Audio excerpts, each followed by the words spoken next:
Salut à toi, j'espère que tu vas bien, c'est Antoine Redel, coach conférencier en confiance en soi, en développement personnel.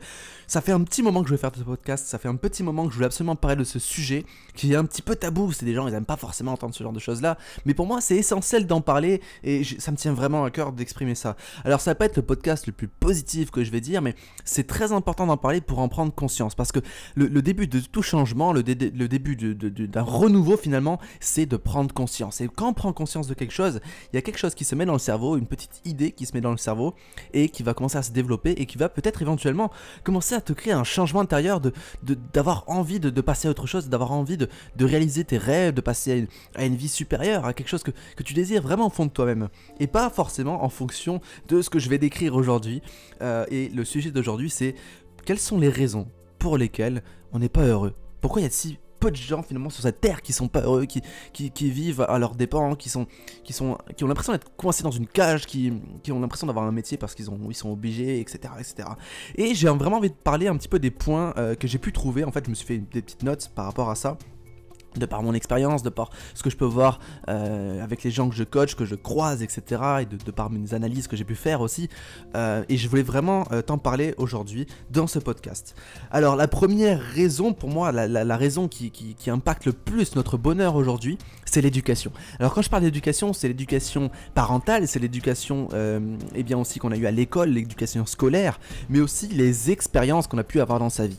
Alors j'aimerais bien faire une distinction bien sûr entre l'éducation scolaire, enfin quand je dis scolaire c'est vraiment de 3 ans quand on est maternelle jusqu'aux études supérieures, hein, et l'éducation parentale. L'éducation parentale, très souvent elle apporte des choses qui sont un petit peu négatives dans sa vie, qui nous faussent notre vision du bonheur, je vais en parler.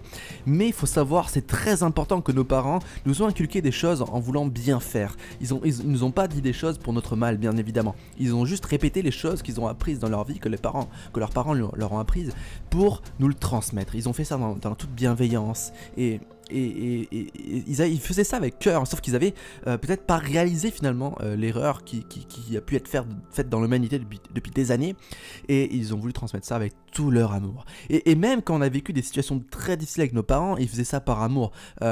Les gens, il y a Anthony Robbins qui se faisait battre par sa mère, mais sa mère, elle l'aimait profondément. Elle l'aimait profondément, elle avait peur de le perdre. Sauf que de par sa jeunesse, eh bien, elle pouvait l'exprimer que comme ça, mais c'était vraiment, c'est très difficile d'imaginer, de pardonner ça, même de se dire que finalement elle l'aimait, mais c'était vraiment le cas, ok? Et ça c'est pareil dans tous les domaines. Donc bien sûr, j'imagine que toi ça n'a pas été aussi pire que ça, mais ce qu'on a vécu avec nos parents, c'était vraiment des choses qu'ils faisaient par bienveillance et par amour pour nous apprendre pour eux ce qu'était la vie, ce qu'était le bonheur, ce qu'était la réussite, etc., etc. Ok? Et donc on s'est fondé un paradigme intérieur, un paradigme qui est très répandu dans ce monde. Donc je répète, un paradigme, je répète par rapport à d'autres vidéos, un paradigme c'est vraiment une façon de penser propre à chacun. Ok? Donc on s'est bâti un paradigme en fonction de notre éducation et on a commencé à vivre en fonction. Sauf que ce paradigme qui nous est inculqué dès notre enfance, eh bien, il est plus ou moins faussé parce qu'on nous a appris la définition du bonheur, on nous a inculqué une certaine définition du bonheur et c'est ça que j'ai envie de parler aujourd'hui avec toi, maintenant, tout de suite, dans ce podcast. On commence. Donc l'éducation.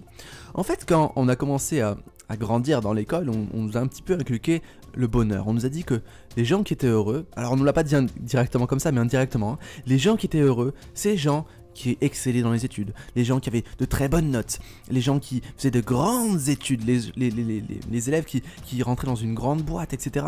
Et on nous a vraiment tendu à aller vers cette chose-là. Donc allez dans des grandes boîtes, allez dans des grandes études. Et là, vous serez heureux parce que eh bien, vous aurez votre femme ou votre mari, et puis votre enfant, 2 enfants, et puis parfait, la vie c'est comme ça, et puis vous vous éclaterez à la retraite. La retraite, c'est super bien. Ok, c'est plus ou moins ce qu'on nous a inculqué dans notre enfance. Et donc bien sûr, quand on nous inculque quelque chose qui n'est pas en accord parfait avec soi-même, ce qui est très peu le cas finalement, parce qu'on peut très bien ne pas avoir envie de faire des études, on peut très bien ne pas avoir envie de rentrer dans une grande boîte, peut-être qu'on a envie d'entreprendre, peut-être que, mais ça on ne nous l'apprend pas finalement, on nous apprend pas vraiment à être entrepreneur, on nous apprend pas forcément à être acteur de sa propre vie, de se dire non moi j'ai pas envie, c'est ça que je veux faire. Mais ça que je veux faire, c'est vraiment profond, hein, d'accord? C'est des choses qu'on recherche vraiment à l'intérieur de soi. Moi, c'est ce que je fais avec mes clients en coaching. Je recherche en profondeur ce qu'ils veulent vraiment pour, eh bien, qu'ils vivent en fonction de leur valeur intérieure, de leur choix profond, et pas des choses qu'on leur a inculquées dans leur enfance et dans leur éducation. Ok, donc on nous a dit que ça, il fallait le faire pour être heureux. Et donc les gens, ils vont là-dedans. Et bien sûr, il y a une frustration qui se crée. Alors cette frustration, elle n'est pas forcément consciente. C'est des choses qui... On se sent pas bien tous les jours. On a la boule au ventre en allant au boulot, ou finalement on s'épanouit pas, même si on n'a pas la boule au ventre, mais on s'épanouit pas. Il n'y a pas de raison profonde pour laquelle on fait ça. On préfère largement les vacances, les moments avec la famille, etc. On se dit mais qu'est-ce que je fais dans ce travail-là? Ça me plaît pas, qu'est-ce que je suis en train de faire? Mais on comprend pas pourquoi. Parce qu'on se dit mais j'ai fait de grandes études, mais je suis dans une belle boîte, je suis bien payé, mais il y a quelque chose qui va pas. Qu'est-ce que c'est? Eh bien c'est simplement que c'est pas ce que tu veux faire au fond de toi-même. C'est pas du tout ce que les gens veulent faire au fond d'eux-mêmes. Donc forcément, il y a un mal-être et c'est pour ça qu'on n'est pas heureux. Parce qu'on ne vit pas en fonction de ses réelles attentes intérieures. Les attentes de l'enfant intérieur qui lui avait des rêves dans son enfance. J'ai vu une pub il y a pas longtemps d'une école, je citerai pas le nom, qui disait « Entrez rêveur et sortez manager ». Et je trouve ça immonde. Je trouve ça mais immonde. Mais vraiment. C'est comme si... Et en fait, c'est vraiment ça l'éducation. C'est on te fait rentrer dans un endroit en disant... C'est pas bien de rêver, ressors de là et sois normal. Sois un manager, sois quelqu'un qui encadre des gens dans un moule, etc. Alors je critique pas manager, il y a des managers très bienveillants que j'ai connus qui savent faire changer les choses. Hein.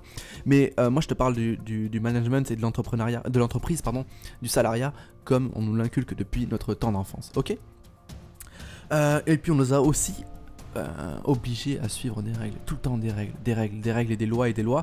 Et du coup, forcément, on se sent enfermé parce qu'on a l'impression de plus être acteur et qu'on n'a plus le choix, finalement, qu'on est obligé de suivre quelque chose pour notre sécurité, pour se sentir heureux aussi, parce que c'est aussi une définition de la réussite qu'on nous a donnée.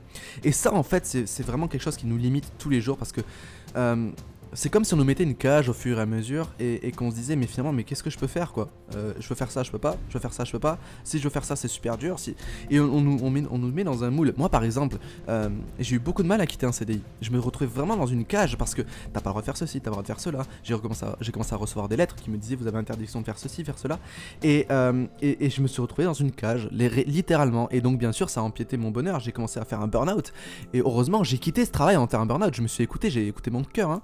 Mais c'est pour te montrer la difficulté que les règles donnent dans notre vie. Voilà, on se sent emprisonné. Quand on se sent emprisonné, on se sent pas libre, on se sent pas acteur de sa vie. Ok? Bien sûr, on peut être on peut pas forcément sortir des règles. C'est normal, il y a des lois qui sont normales, etc. Mais on peut se dire finalement, ok, il y a toutes ces règles, mais moi je vis en fonction de moi-même. Ok? Et peu importe qu'il y ait ces règles ou pas, moi je peux décider de vivre pour moi dans l'instant présent. Voilà. Ensuite, on nous a un petit peu inculqué aussi la peur d'être différent. On nous a toujours dit il faut être normal, etc. Ne sors pas de la norme parce que tu vas être critiqué. Tu verras, les gens ils aiment pas les gens qui entreprennent, etc. Et puis tu sais, les riches c'est tous des cons, ou etc. Il y a plein de choses comme ça qui dès notre temps d'enfance nous empêchent d'être différents, parce que les gens qu'on a vus différents dans notre enfance, eh bien ils n'étaient pas forcément acceptés, ils étaient un peu mis de côté. Pourtant la différence c'est ce qu'il y a de plus beau dans la vie. On est tous uniques et on doit la respecter, ça.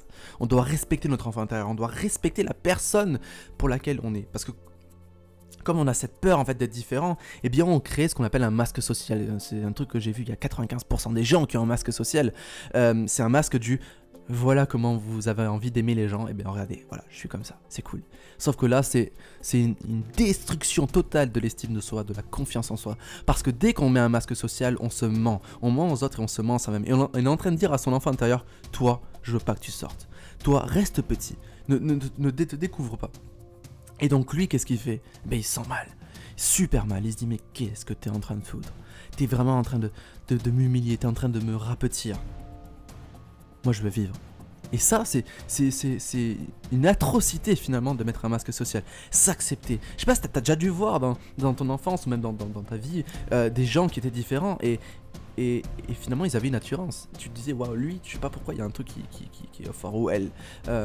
Et bien souvent c'est parce que ces gens sont différents. Et puis tu auras tous les gens dans le monde qui ont réussi, tous les gens qui sont épanouis, c'est des gens qui osent être différents et qui se l'affirment. Je suis comme ça et tant mieux. Je préfère être détesté pour ce que je suis et aimé pour ce que je suis, plutôt qu'être détesté pour ce que je ne suis pas et être aimé pour ce que je ne suis pas. Parce que là il y a tout de faux, c'est un mensonge au monde, c'est un mensonge à soi-même.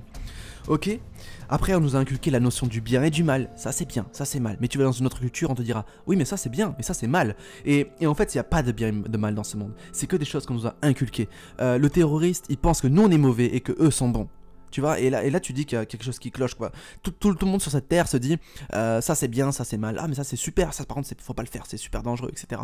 Et on nous inculque ça, et donc forcément, quand on nous met dans une cage comme ça, c'est un peu des règles aussi, quand on nous dit ça c'est bien, ça c'est mal, et bien on n'ose plus toucher à rien parce que on dit que tout ce qui est bien, mais ouais, mais il y a tout le monde qui y va, mais moi c'est pas ce que j'ai envie de faire, et moi j'ai envie de tenter ce petit truc qui est apparemment pas bien, mais qui en fait c'est génial, pour moi j'ai vraiment envie de faire ça. Et alors je parle pas de choses atroces qui sont pas dans les accords, dans les valeurs de l'humanité, hein. Et on fonce là-dedans, et puis on se dit, ouais, mais en fait c'est bien, moi ça me convient parfaitement. Tu sais, moi quand j'ai voulu acheter un appartement, parce que c'est le projet futur, mais quand j'ai voulu acheter un appartement, quand j'ai voulu quitter mon entreprise, le salariat, pardon, on m'a dit, mais c'est pas bien, tu sais, c'est mal, etc. Oui, mais tu sais, t'as investi, là. Ouais, mais moi j'ai envie de le faire, donc je vais le faire. Et quand j'ai passé toutes ces barrières, cette barrière sociale qui me disait ne fais surtout pas ça, et bien mais qu'est-ce que je me sentis mieux. C'était une libération intérieure profonde, comme si mon enfant intérieur se disait waouh, je peux enfin vivre, je peux enfin être moi-même. Et purée, c'est quelque chose de très très très fort. Après on nous a appris à dire oui à tout, donc là c'est aussi pour se faire accepter, parce que l'humain est très social, il a besoin de s'entourer de personnes, et donc il dit oui parce que il sera accepté. Ok, mais on crache un peu sur notre confiance en soi, sur notre capacité à être acteur de sa vie, parce que on se retrouve totalement coincé, parce qu'à force de dire oui, eh bien c'est de plus en plus difficile de dire non. Et réussir à dire non, c'est une libération intérieure profonde. Là, je réserverai un podcast essentiellement là-dessus. Je vais pas trop l'approfondir aujourd'hui, parce que sinon ça va être super long, parce que là je suis à un tiers de, même pas à 10% de mes notes, et ça fait déjà 10 minutes, 11 minutes que je fais ce podcast, donc je vais avancer un petit peu. Ok, on nous a toujours appris à être parfait. Il faut que ce soit parfait, il faut que tu sois beau, il faut que tu sois belle, il faut que ton travail soit nickel, etc. On nous a, enlevé cette peur de l'échec. À l'école, on nous a punis quand on faisait des erreurs. À la maison, on nous a punis quand on faisait des erreurs. Et je sais pas si tu regardes les notations scolaires, quand tu recevais ta note, il y avait des choses en rouge dessus, c'est là c'est faux, là c'est faux, là c'est faux, ah ben t'as 12, tu vois, ou t'as 8, et on n'a jamais entouré ce qui était bon. Parce qu'un gamin, tu lui montres une note avec du rouge et tout, et il va dire mais je suis nul, ok. Tu lui montres la même note et maintenant t'entoures tout ce qui est bon en vert. Il dit waouh, mais en fait il y a que 5% de choses qui étaient fausses, et en fait je suis quand même vachement bon, tu vois. Il y a un axe d'amélioration bien sûr, mais j'ai une bonne base solide. Et ça c'est tellement important, mais c'est quelque chose qu'on nous fait pas, parce qu'on nous dit il faut qu'on soit parfait, il faut que ce qu'on fasse soit parfait, il faut que ça rentre dans la norme, il faut que ce soit accepté par les normes sociales, les normes scolaires, les normes... toutes ces conneries, excuse-moi du mot, et on nous a jamais appris à se concentrer sur les belles choses qu'on fait malgré les erreurs. Parce que les erreurs c'est super important, grâce aux erreurs on grandit, grâce aux erreurs on évolue, on apprend à pas refaire les mêmes bêtises. Mais c'est pas en se focalisant sur les bêtises, c'est pas en focalisant les enfants sur les bêtises qu'ils vont grandir. Eux ils vont se sentir de plus en plus nuls, de moins en moins acceptés, et ça a été mon cas. Plus je voyais de rouge, moins j'avais envie de bosser, parce que c'est pas encourageant de voir du rouge. Mais quand on dit waouh Antoine, c'était pas top, mais purée, le reste c'est génial. Là, concentre-toi sur ce reste. Et forcément le reste va suivre. Et ça c'est tellement important. Ok. Et voilà, on nous a dit, voilà, les bons à l'école ils iront loin, les autres non. Ok, on nous a dit, ouais, eux, ils vont réussir dans la vie, ils seront heureux et tout. Par contre, toi, t'as de mauvaises notes, tu vas pas y arriver. T'auras un boulot de merde. Et puis, comme t'auras un boulot de merde, mais tu seras pas heureux. Et purée, moi, j'y ai cru pendant des années. Et ça m'a mis dans un mal-être pas possible, parce que j'étais pas bon à l'école. Au début, j'étais vraiment pas bon à l'école. Et je me dis, mais qu'est-ce que je vais faire de ma vie? Moi, on me dit que le bonheur, c'est ça, c'est ça, c'est ça, c'est ça, mais comme je suis pas bon à l'école, j'aurais pas le droit à ça, ça et ça et ça. Et donc, du coup, qu'est-ce que je vais faire de ma vie? Et là, c'est horrible, t'as une frustration interne qui se crée, et t'as ce qu'on appelle le malheur en fait qui rentre en toi. Et ça écrase totalement son bonheur.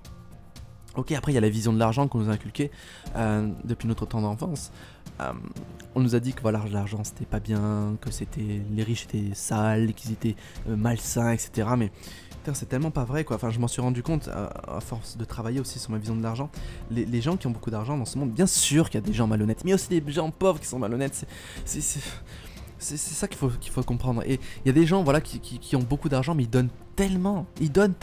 Moi je sais que j'ai commencé à donner de l'argent à des associations, vraiment à transmettre depuis que je gagne plus d'argent avec mon coaching, etc. C'est quelque chose que j'aurais pas pu forcément me permettre avant.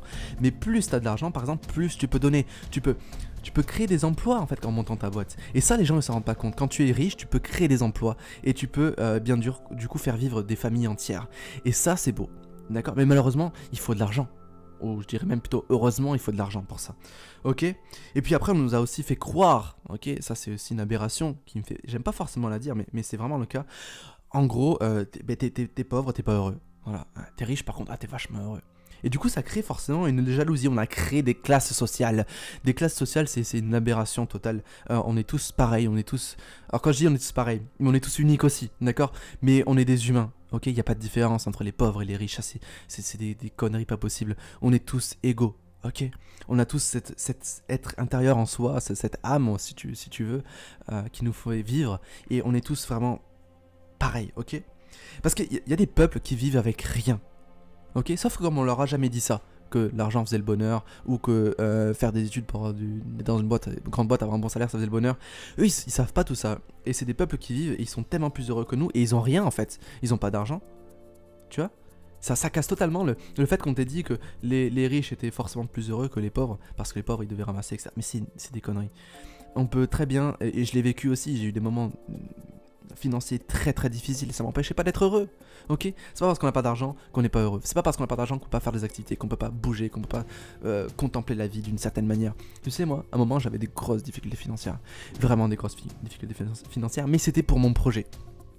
À un moment je faisais une randonnée et je m'assois et je regarde le paysage et j'étais vraiment admiratif et je dis, t'as pas besoin de fric pour ça. Tu vois, t'as pas besoin d'avoir de fric pour contempler cet endroit, pour vivre pleinement ce moment. Tu vois? Et c'est des petites subtilités comme ça qui te cassent en fait cette vision de il faut à tout prix avoir de l'argent ou alors il faut à tout prix être riche, etc. Bien sûr, l'objectif c'est quand même d'avoir une aisance financière, mais il faut pas assimiler l'aisance financière au bonheur. Ok? Le bonheur il est partout, le bonheur il est au moment présent. Ok. L'autre chose, alors ça fait 16 minutes qu'on fait le podcast, je vais me dépêcher un peu. L'autre chose c'est que on n'a pas d'objectif de vision, c'est quelque chose qu'on nous a pas non plus inculqué dans notre éducation. On n'a pas de vision, de vision de la vie, ok? Parce que quand on sait pas où on va, eh bien on va n'importe où. Et quand on sait pas où on va, eh bien on n'a pas finalement de finalité du genre pourquoi je suis sur cette terre, tu vois? Et quand on n'a pas de finalité dans notre monde, dans notre vie, eh bien forcément, il n'y a pas de but. Et enfin, je sais pas trop comment expliquer, mais quand il n'y a pas de but, il n'y a pas de raison d'avancer au jour le jour. Et que quand on se fixe un objectif, on peut se dire ok, c'est difficile, ok, c'est pas simple le moment que je vis aujourd'hui, mais je sais pourquoi je le fais. Tu vois, juste en face de moi, au-dessus de mon bureau, il y a mon tableau de rêve. Une fois, je te le montrerai, je ferai une vidéo dessus. J'en parle aussi dans ma formation Habitude Confiance. Le fait de réaliser un tableau de rêve, c'est tellement important. L'importance est de savoir où on va et pourquoi on y va. Et bien sûr, c'est très important, ça j'en parle dans mon futur programme Destination Excellence, les valeurs. Faire des objectifs en fonction de ces valeurs. Au début, moi j'avais créé des objectifs plus par ego, en me disant ouais, ça, les gens ils vont kiffer quand ils vont me voir rouler dans cette voiture, dans cette maison, etc. Et je me suis rendu compte finalement je faisais plus ça par ego que avec mes valeurs profondes. Et quand on se définit des objectifs avec une valeur profonde, waouh, mais même quand on vit des moments difficiles, on se dit mais je sais pourquoi je le fais, je sais où est-ce que je vais. Peut-être que ce boulot que j'ai en ce moment, il me plaît pas du tout, mais ok, c'est grâce à ça, ce qui est en face de moi sur mon tableau de rêve, que je vais avancer. Et c'est très important. Il y a que 17% des Français qui se fixent des objectifs. Tu te rends compte? C'est très peu. Prends le temps d'écrire tes objectifs. Vas-y, prends une feuille là et t'écris 20 objectifs. Et tu peux éventuellement remettre ce podcast en route juste après. Mais écris-moi 20 objectifs, des rêves. Et des rêves avec ton enfant intérieur. Pas des rêves limités parce que on t'a dit que être riche c'était mal. Pas des rêves limités parce qu'on t'a dit que c'était pas possible pour toi. Pas des rêves limités parce qu'on t'a dit qu'il y a que les gens comme ça qui y arrivent. Pas des... Fixe-toi les rêves et les objectifs que tu as réellement envie d'accomplir dans ta vie. Ok? Mais c'est super important. Fais-le, s'il te plaît. Ok, et j'ai hâte d'avoir ton retour par rapport à ça. Tu peux m'envoyer des mails, tu peux m'envoyer des messages pour me dire qu'est-ce que tu en as pensé. Ok, écris vraiment ces objectifs. Pour moi, c'est la chose la plus importante parce que quand on a un objectif, on sait où on va et on commence à casser les barrières parce que on a un but. Et un but, c'est une vision de la vie. Et ça, c'est très très fort. Ok. Dernière chose, on pense ne pas avoir le choix dans la vie en fait. On nous a toujours inculqué qu'on serait dépendant, mais inconsciemment toujours, hein, indépendant de l'État. Oh, t'en fais pas, tu sais, si t'as pas de boulot, t'auras pas l'emploi. Et puis si t'as un emploi, t'inquiète pas, t'auras un salaire, un patron il va s'occuper de toi, etc., etc. Et on nous a pas dit réellement, vous avez le choix. Vous pouvez être influenceur de votre vie, vous pouvez être acteur de votre vie. Je préfère le mot acteur. On a perdu la connaissance de notre capacité à prendre des décisions profondes. Moi au début quand je suis rentré dans le monde du travail, je me suis dit bah voilà, je sais que j'ai pas envie de faire ça, je sais que ça me plaît pas, mais je peux rien faire. Bah, j'ai pas le choix, j'ai signé un CDI, puis j'ai un salaire à la fin du mois, super, mais c'est pas ce que je veux faire. Ah, mais comme j'ai signé un CDI, je peux pas partir. Mais en fait, si. Ok, parce qu'il y a plein de gens qui m'ont dit tu partiras pas, Antoine, tu vas pas y arriver, etc. Dans un CDI, tu vas être radié du secteur spatial, aéronautique de Toulouse, etc. Mais c'est faux, c'est totalement faux. Au bout d'un moment, je me suis rendu compte que finalement, j'avais la possibilité d'avoir un choix sans ma vie, j'avais la possibilité d'être acteur de ma vie et de prendre des décisions.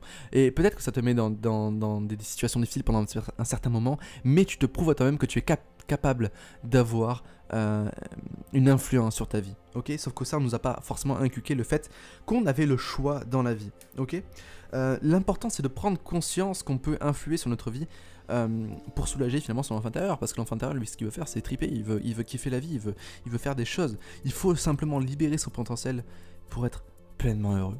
En fait, moi, le jour où j'étais le plus heureux, alors j'ai fini mes notes, mais le jour où j'étais le plus heureux dans ma vie, c'est le jour où je me suis dit, Antoine, peut-être que c'est pas facile, peut-être que la situation dans laquelle tu es, tu la détestes, peut-être que ça va être, enfin ouais, ça va être chaud quoi, mais fais-le. Et bien sûr, il y a toutes les peurs qui te surgissent, il y a toutes les personnes extérieures qui te disent mais Antoine, ne fais surtout pas ça, c'est super dangereux, Antoine, fais pas ça parce que c'est mal ou parce que c'est dangereux, ou enfin là j'ai plus les mots qui me viennent en tête, parce que t'as investi dans l'immobilier, peut-être parce que t'as fait 3 ans d'études pour ça serait bête que tu arrêtes maintenant, et j'ai dit merde, est-ce que c'est leur vie? Non, c'est ma vie. Est-ce que ma vie est la leur? Non, c'est ma vie. Et je suis acteur de ma vie. Et je te jure, ça n'a pas été facile de dire non à toutes ces personnes, de dire moi je veux faire ça. Et c'est sûr que c'est pas facile. Ok, mais quand tu fais ça, excuse-moi du mot, mais putain, qu'est-ce que tu te sens heureux? Qu'est-ce que tu gonfles ta confiance en soi? Parce que tu dis waouh, mais finalement je suis influenceur de ma vie, je suis acteur de ma propre vie. C'est moi qui décide. Et ça, pour moi, je pense que c'est une belle phrase pour conclure ce podcast. Écoute, j'ai hâte d'avoir ton retour sur ce podcast. Ça fait un moment que je n'en ai pas fait, mais j'avais vraiment à cœur de parler de ça. Et je me suis dit en vidéo, je sais pas, moi je vais plutôt faire un podcast. Comme ça, tu pourras l'écouter peut-être plusieurs fois ou le partager avec tes amis. Donc voilà, partage à fond ce podcast parce que je pense que ça peut éveiller des consciences. Et puis, tu peux aussi éventuellement t'inscrire à la liste d'attente de la préinscription de mon programme Destination Excellence. Le Destination Excellence, c'est vraiment travailler sur ses valeurs profondes, ses objectifs avec le cœur, pour se sentir pleinement acteur de sa vie, pour changer des choses. J'ai fait des coachings avec des clients, ça a fait un virage à 180 degrés dans leur vie. Vraiment vivre en fonction de ses valeurs profondes, ça change tout. Et je t'invite vraiment à t'inscrire sur cette liste d'attente parce que la formation sort le 27 mai. Alors voilà, si tu t'inscris sur la liste d'attente, tu as 50% de réduction quand la formation sortira. Ça ne t'engage à rien du tout parce que tu relances juste ton mail et puis... Et t'as les infos qui te viendront dans les jours qui vont sortir avant, les jours à venir avant la sortie de la formation. Écoute, je te dis à très bientôt pour un prochain podcast, une prochaine vidéo. N'hésite pas à partager ça et me faire ton retour. Allez, ciao. Et n'oublie surtout pas que tu es une personne extraordinaire. Ciao.